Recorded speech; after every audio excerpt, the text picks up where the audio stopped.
For our project, we've decided to do the tourism industry in Ireland. We will outline the characteristics of the industry, the recent developments in the industry, the importance and the position of this industry in the Irish economy, the comparison between Ireland and other countries, and tourist attractions and key stakeholders. The key characteristics of the industry is that it is perishable, inconsistent, intangible, and imitable. The most important aspect of tourism industry are the products as they are consumed as they are produced. Hotel rooms or restaurants reservations cannot be stored in a warehouse for an appropriate time to sell. When it is not booked for tonight, you cannot take it tonight and sell it tomorrow. Anything unused cannot be sold afterwards, and so you may lose profit if you don't continually advertise your availabilities. In terms of inconsistency, the tourism industry is the most inconsistent as it is completely people-orientated. Even the same hotel room in the same week, with the same weather, could be conceived differently due to the mood of the chef. It is always about the consumer's experience. It is challenging to have to deal with the customer's perception of the product regardless of its price, nights of stay, or additional services which may be on offer. Unavoidable influences may be what turns off some customers of your product, such as weather, construction sites, or even other customers. Hence, it is very inconsistent. Intangible. Products of tourism are intangible. For example, a night's stay in a hotel, a day in a ski resort, or a smiling tour guide. None of these can be touched. They can only be remembered. They cannot be reproduced or reused. There is no testing of the product before purchase, and because of this, customer service is the highest priority. Tourism is all about the time spent and experiences made. As the customers cannot take the product home with them, you must ensure their utmost happiness in their stay to attempt customer loyalty from them. Imitable. Offers and products in the tourism industry are extremely easy to copy. If a neighbouring hotel builds a leisure centre, there is nothing stopping you from building one, so they don't have any advantage. There is no patent which encourages any tourism business to compete only on prices, consistency, and location. The recent developments of the industry. The global and economic crisis had a severe and damaging effect on all industries in Ireland, but the tourism industry has been continuously developing and evolving over the last 5 years. To kickstart the tourism industry, the political intervention in 2011, by means of reducing VAT to 9% for the hospitality sector, along with other external factors such as growing economic markets and helpful exchange rates, have contributed to the increasing tourist numbers each year, with a record year in 2015. Innovative thinking and marketing campaigns, such as The Gathering in 2013, exploited the unique pride, culture, and patriotism of the wider Irish family and provided an additional 250,000 to 275,000 visitors to Ireland, contributing to an estimated €170 million to the Irish economy. Surveys carried out by Fáilte Ireland showed a shift in consumer expectations and value for money proposition. This has led to the launching of a new Tourism Development and Innovation Fund. This 5-year plan aims to increase the appeal of Ireland to international visitors and places the visitor and their experience centre stage. 3 new campaigns. The Wild Atlantic Way, launched in 2014, and more recently, Ireland's Ancient East and Dublin, A Breath of Fresh Air, are targeted at international markets and emphasising Ireland's unique international tourism identity. The Wild Atlantic Way is aimed at promoting the West Coast and promoting adventure, culture, and the landscape, all within the natural environment, with the main objective of achieving economic sustainability in the west of Ireland. Ireland's Ancient East is focusing on the cultural and heritage persuaded visitor and seeking to develop and grow lesser-known attractions and areas. Dublin, A Breath of Fresh Air, is set to advertise the city as diverse and not just promoting its nightlife and vibe, but including its literary, historical, culinary, and outdoor attractions, boosting its appeal and increasing revenue and employment in the process. All 3 of these projects are being marketed aggressively, both domestically and internationally, and are focusing on promoting the diversity and value opportunity to consumers. The ever-changing advances in technology The ever-changing advances in technology and social media environments hold a pivotal role in all areas of tourism, including before, during, and after travel.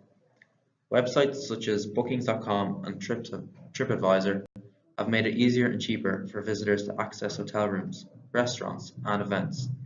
However, the continuing upturn in the tourism industry has also identified the need for future development of infrastructure, and recent research has shown that due to the downturn of the construction industry during the recession and the now growing tourism industry, Ireland will not be able to match supply with demand for hotel rooms due to the shortage of hotels being built. The possible emergence of the popularity of the Airbnb website can be seen as confirmation. The recent vote in the UK to exit Europe and the fall in sterling will no doubt see a reduction in UK visitors to Ireland.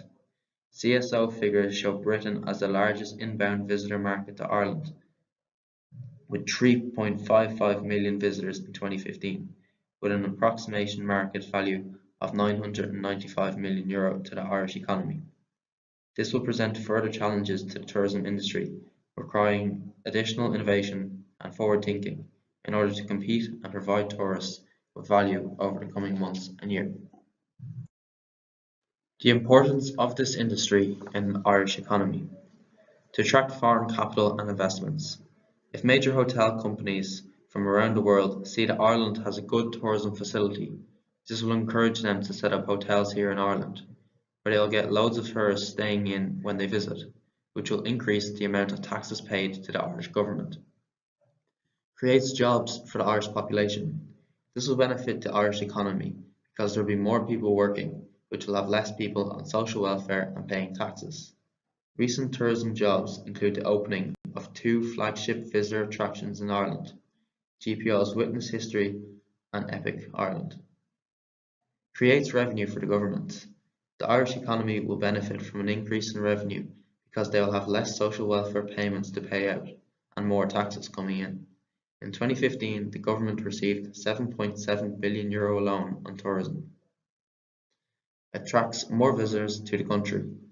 When you have good tourist attractions in the country, people are more inclined to visit, which means they'll be spending more money on hotels, transport, and food, which will increase the amount of foreign money entering the country. Benefits of tourism include economic benefits, social benefits, and environmental benefits. In terms of economic benefits, tourism can provide direct jobs to the community, such as tour guides or hotel housekeeping. Indirect employment is generated through other industries, such as agriculture, food production, and retail. The social benefits include that tourism can bring about a real sense of pride and identity to communities by showcasing distinct characteristics of their ways of life, history, and culture. Tourism can encourage the preservation of traditions which may be at risk of extinction. The environmental benefits. Tourism provides financial support for the conservation of ecosystems and natural resource management, making the destination more authentic and desirable to visitors. It also adds more value to the local tourism business.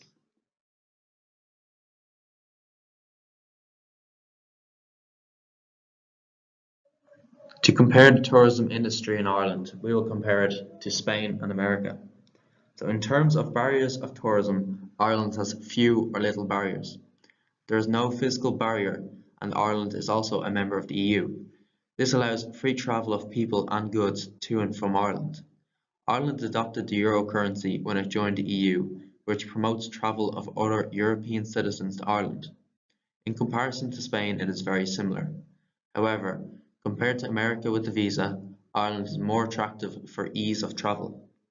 America has an independent visa, making travel difficult. Ireland has unique incentives and attractions, such as the landscapes and the golf industry. The opposite is seen in Spain and America, where the warm weather is more of an incentive.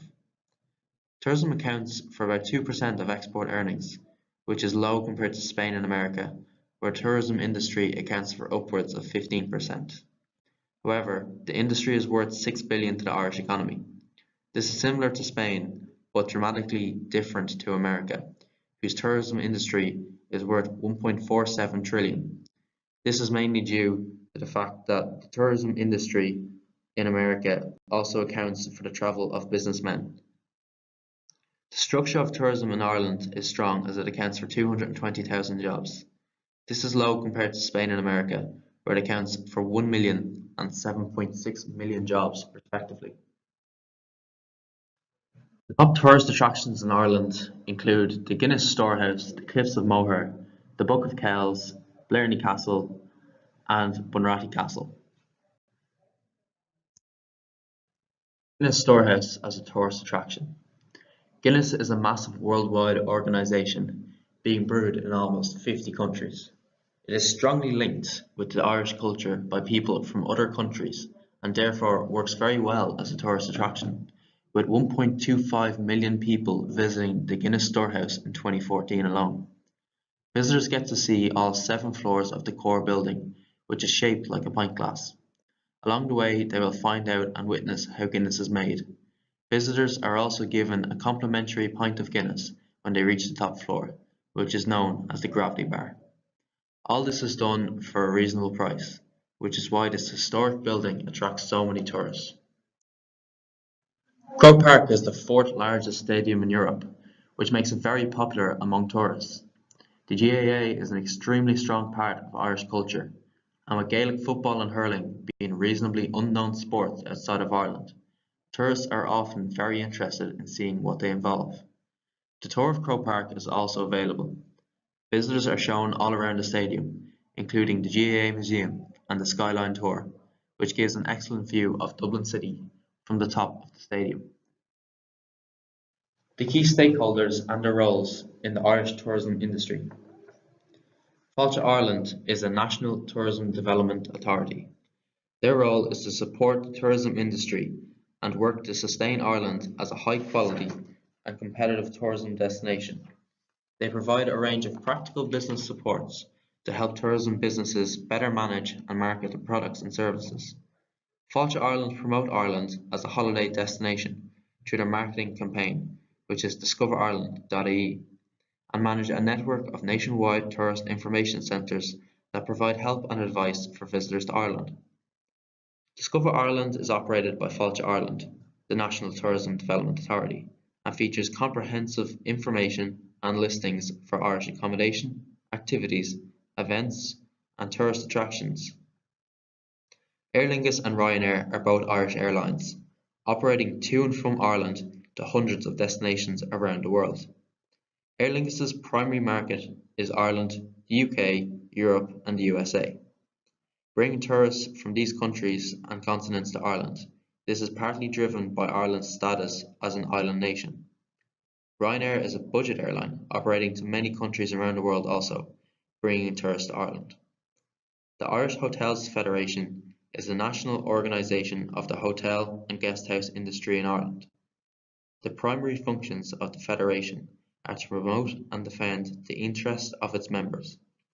The IHF represents almost 1,000 hotels and guesthouses nationwide, employing over 57,000 people, and is a key stakeholder in the Irish tourism sector.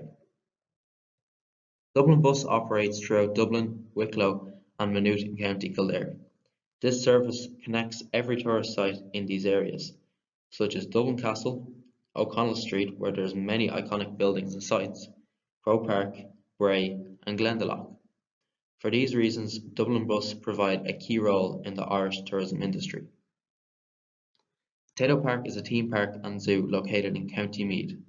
This park attracts many tourists from around Ireland and the world with its diverse animal collection and exceptional attractions. It is Ireland's only theme park and therefore attracts a major crowd during peak summer months. The Dublin Horse Show is a key stakeholder in the Irish tourism industry as it attracts major crowds from various locations to Ireland and the RDS in Dublin every year. It attracts horse jumping lovers and competitors to Ireland over the 5 days of this event. The GAA and the Croke Park Museum attracts a diverse crowd wanting to learn about the history of the GAA and Croke Park, and tour the top of one of Europe's largest stadiums and see Dublin City from such a height. For these reasons, this is also a key stakeholder of the Irish tourism industry. Key takeaways from our project is that tourism in Ireland is ever expanding, and the projections for the future are bright. Tourism is essential to the Irish economy, as it has a large impact on jobs and the standard of living. Ireland is strong compared to other tourism industries in continental Europe. And finally, tourism attractions are flourishing, and the industry is consistently expanding.